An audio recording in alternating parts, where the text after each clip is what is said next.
Question है कि जो टेम्परेट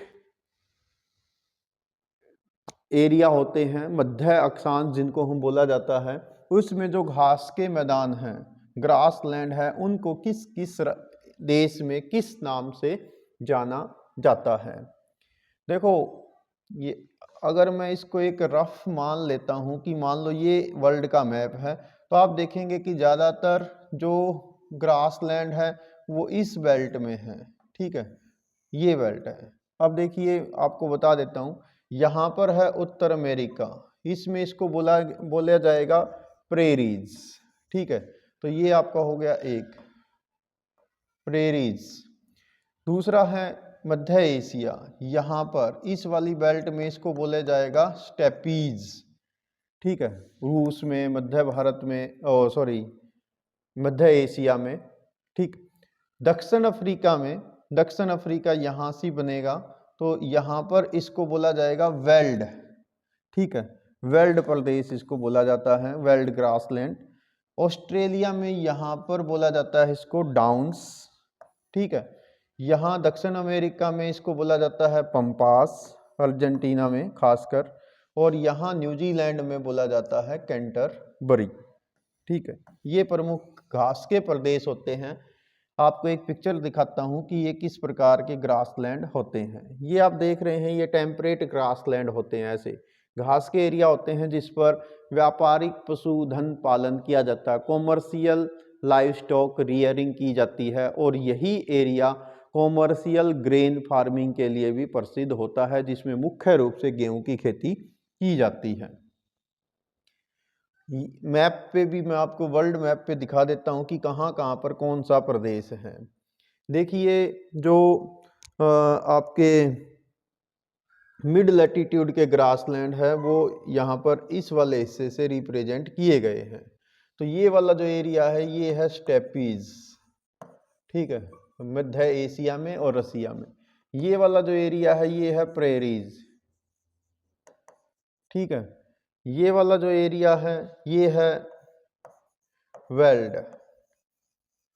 ठीक है, ये वाला जो एरिया है ये है पंपास दक्षिण अमेरिका में। ये वाला जो एरिया है ऑस्ट्रेलिया में ये कहलाता है डाउन्स, और यहाँ पर न्यूजीलैंड में कैंटरबरी।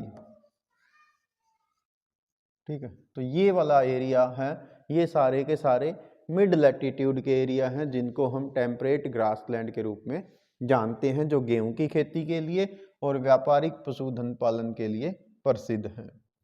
इसी प्रकार से होते हैं दूसरे ग्रासलैंड जिनको हम बोलते हैं ट्रॉपिकल ग्रासलैंड। ट्रॉपिकल यानी उष्ण कटिबंध, यानी जो कर्क रेखा, यानी अगर मैं एक रफ डायग्राम बनाऊं तो tropic of cancer 23 degree and half या 30 मिनट नॉर्थ, या और 23 डिग्री एंड हाफ साउथ, जिसको हम बोलते हैं यहाँ पर मकर रेखा यानी ट्रॉपिक ऑफ कैंसर कैप्रिकॉर्न, और यहाँ पर कर्क रेखा।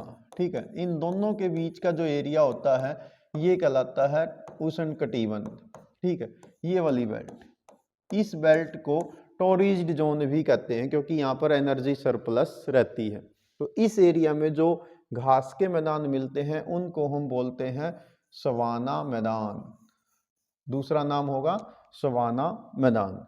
अब ये तो हो गया मेन कि उष्ण कटिबंध इसी बेल्ट में होंगे, घास के मैदान होंगे जिनका दूसरा नाम सवाना प्रदेश होगा। सवाना प्रदेश लिया गया है खासकर अफ्रीका से। ठीक है, तो इसको अलग अलग एरिया में अलग अलग नामों से भी जाना जाता है। जैसे नॉर्थ जो दक्षिण अमेरिका है, दक्षिण अमेरिका के ओरोनिको एक नदी एरिया है, उस बेसिन में इसको कहते हैं लानोज। दक्षिण ब्राजील के पठारी भाग में इसको बोलते हैं कंपास। ठीक है, और उससे नीचे वाले में आपने ऊपर पढ़ा था वो था पंपास, वो शीतोष्ण कटिबंधीय मैदान है, ध्यान रखेंगे। कंपास जो है उष्ण कटिबंधीय है, और अफ्रीका में इसको बोलते हैं पार्कलैंड। ठीक है, सवाना प्रदेश भी बोलते हैं और पार्कलैंड भी इसको बोला जाता है।